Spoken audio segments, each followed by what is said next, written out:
NCERT पुस्तक इतिहास कक्षा 7वीं अध्याय 2। अध्याय का नाम है नए राजा और उनके राज्य। 7वीं शताब्दी के बाद कई राजवंशों का उदय हुआ।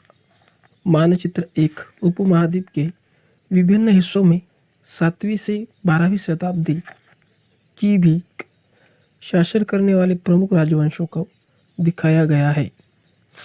नए राजवंशों का उदय। 7वीं सदी आते आते उपमहाद्वीप के विभिन्न भागों में बड़े भूस्वामी और योद्धा सरदार अस्तित्व में आ चुके थे। राजा लोग प्राय उन्हें अपने मातहत या सामंत के रूप में मान्यता देते थे। उनसे उम्मीद की जाती थी कि वे राजा या स्वामी के लिए उपहार लाए, उनके दरबार में हाजिरी लगाए और उन्हें सैन्य सहायता प्रदान करे। अधिक सत्ता और संपदा हासिल करने पर सामंत अपने आप को महासामंत, महामंडलेश्वर, पूरे मंडल का महान स्वामी इत्यादि घोषित कर देते थे। कभी कभी वे अपने स्वामी के आधिपत्य से स्वतंत्र हो जाने का दावा भी करते थे। इस तरह का एक उदाहरण दक्कन में राष्ट्रकूटों का था। शुरुआत में वे कर्नाटक के चालुक्य राजाओं के अधीनस्थ थे। 8वीं सदी के मध्य में एक राष्ट्रकूट प्रधान दंतीदुर्ग ने अपने चालुक्य स्वामी की अधीनता से इनकार कर दिया, उसे हराया और हिरण्यगर्भ, शाब्दिक अर्थ सोने का गर्भ, नामक एक अनुष्ठान किया। जब यह अनुष्ठान ब्राह्मणों की सहायता से संपन्न किया जाता था तो यह माना जाता था कि इससे याजक जन्मना क्षत्रिय न होते हुए भी क्षत्रिय के रूप में दोबारा क्षत्रियत्व प्राप्त कर लेना। कुछ अन्य उदाहरणों में उद्यापी परिवारों के पुरुषों ने अपनी राजशाही कायम करने के लिए सैन्य कौशल्य का इस्तेमाल किया।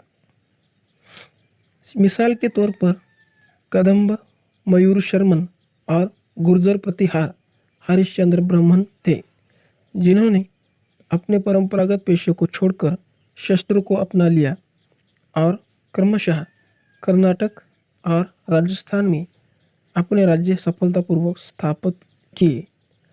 राज्यों में प्रशासन। इन नए राज्यों में से कईयों ने महाराधिराज, राजाओं के राजा, त्रिभुवन चक्रवर्ती, 3 भुवनों का स्वामी और इसी तरह की अन्य भारी भरकम उपाधियां धारण की।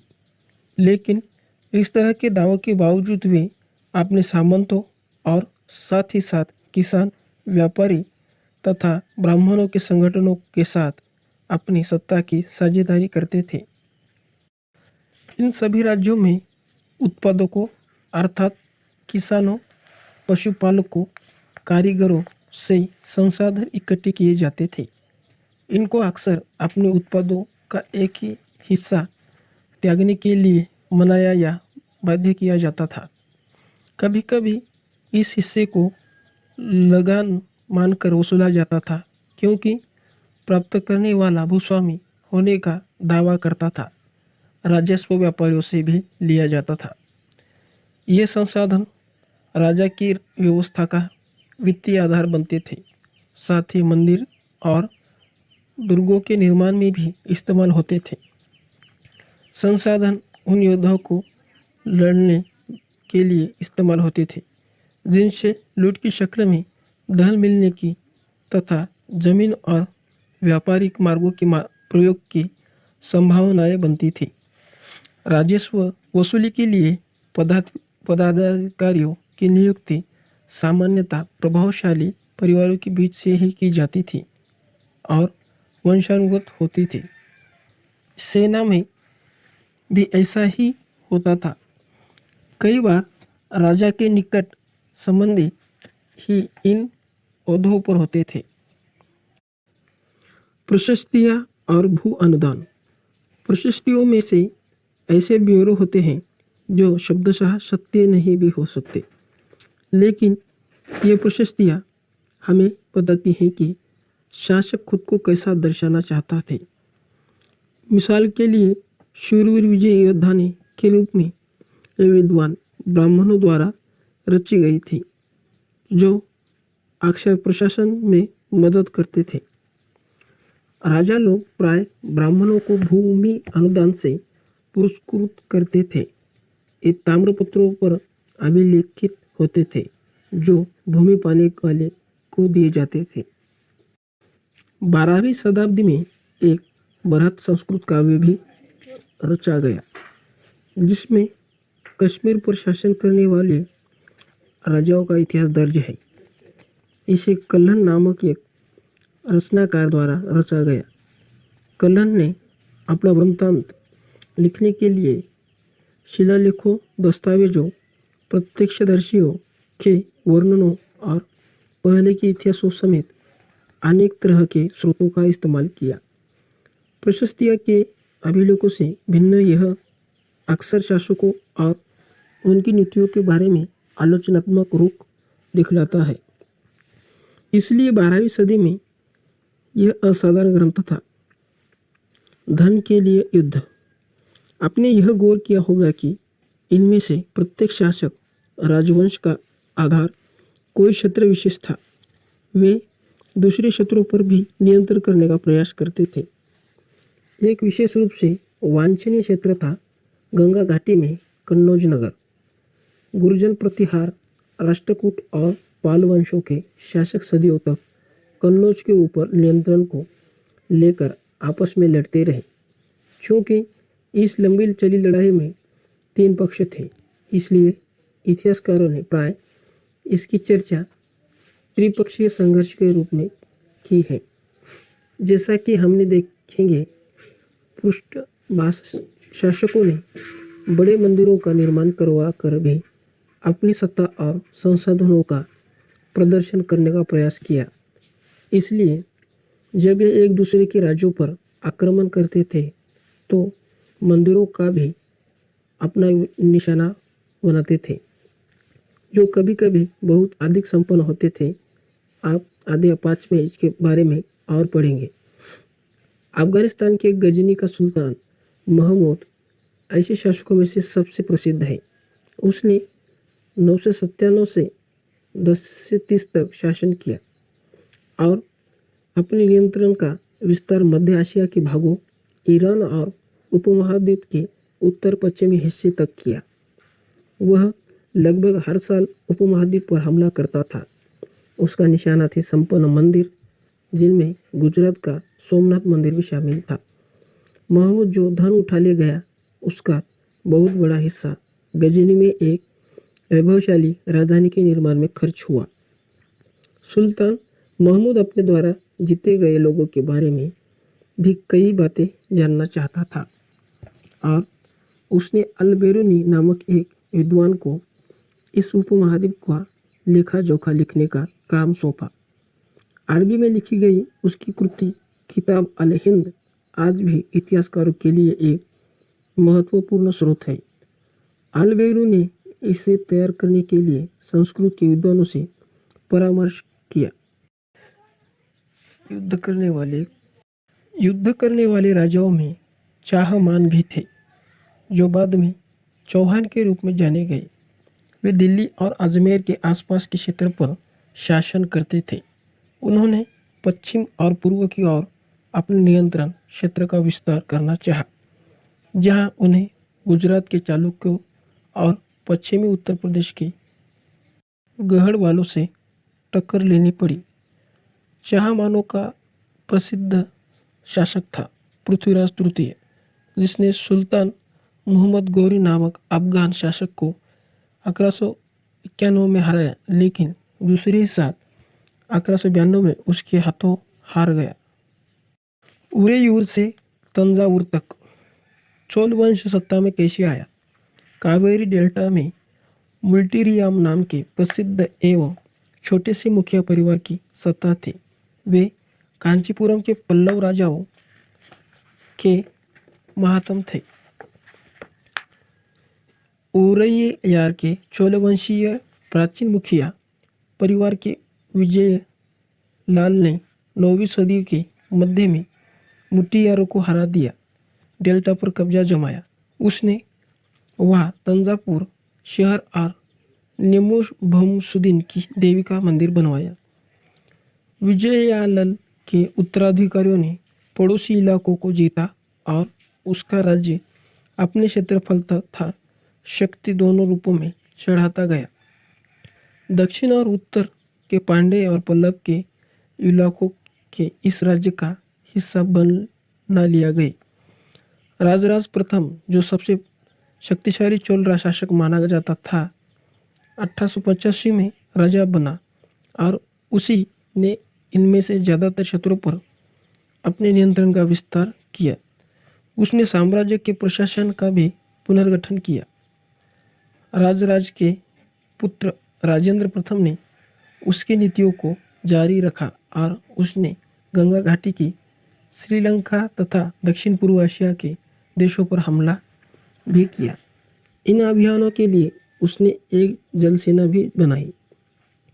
भव्य मंदिर और कांस्य मूर्तिकला। राजराज और राजेंद्र प्रथम द्वारा बनवाई गई तंजावुर और गंगईकोंड चोलपुरम के बड़े मंदिर स्थापत्य और मूर्तिकला की दृष्टि से एक चमत्कार है। चोल मंदिर अक्सर अपने आसपास विकसित होने वाले बस्तियों के केंद्र बन गए। ये शिल्प उत्पादन के केंद्र थे। ये मंदिर शासकों और अन्य लोगों द्वारा दी गई भूमि से भी संपन्न हो गए थे। इस भूमि की उपज उन सारे विशेषज्ञों का निर्वाह करने में खर्च होती थी जो मंदिर के आसपास रहते और उसके लिए काम करते थे। पुरोहित, मालाकार, बावर्ची, मेहतर, संगीतकार, नर्तक इत्यादि। दूसरे शब्दों में मंदिर सिर्फ पूजा आराधना के स्थान नहीं थे, वे आर्थिक, सामाजिक और सांस्कृतिक जीवन के केंद्र भी थे। मंदिर के साथ जुड़े हुए शिल्पों में से सबसे विशिष्ट था कांस्य प्रतिमाएं बनाने का काम। चोल कांस्य प्रतिमाएं संसार की सबसे उत्कृष्ट कांस्य प्रतिमाओं में गिनी जाती हैं। ज़्यादातर प्रतिमाएं जो देवी देवताओं की ही होती थी, लेकिन कुछ प्रतिमाएं भक्तों की भी बनाई गई थी। कृषि और सिंचाई। चोलों की कई उपलब्धियां कृषि में हुई गए विकासों के माध्यम से संभव हुई। मानचित्र 2 देखिए। गौर कीजिए कि कावेरी नदी बंगाल की खाड़ी में मिलने से पहले कई छोटी छोटी शाखाओं में बट गई थी। ये शाखाएं बार बार पानी उलीचती है, जिसने किनारों पर उपजाऊ मिट्टी जमा होती रहती है। शाखाओं का पानी कृषि, विशेषतः चावल की खेती के लिए आवश्यक आर्द्रता भी मुहैया कराता है। हालांकि तमिलनाडु के दूसरे हिस्सों में कृषि पहले ही विकसित हो चुकी थी, पर 5वीं या 6वीं सदी में आकर ही इस इलाकों में बड़े पैमाने पर खेती शुरू हो गई। कुछ इलाकों में जंगलों को साफ किया जाना था और कुछ दूसरे इलाकों में जमीन को समतल किया जाना था।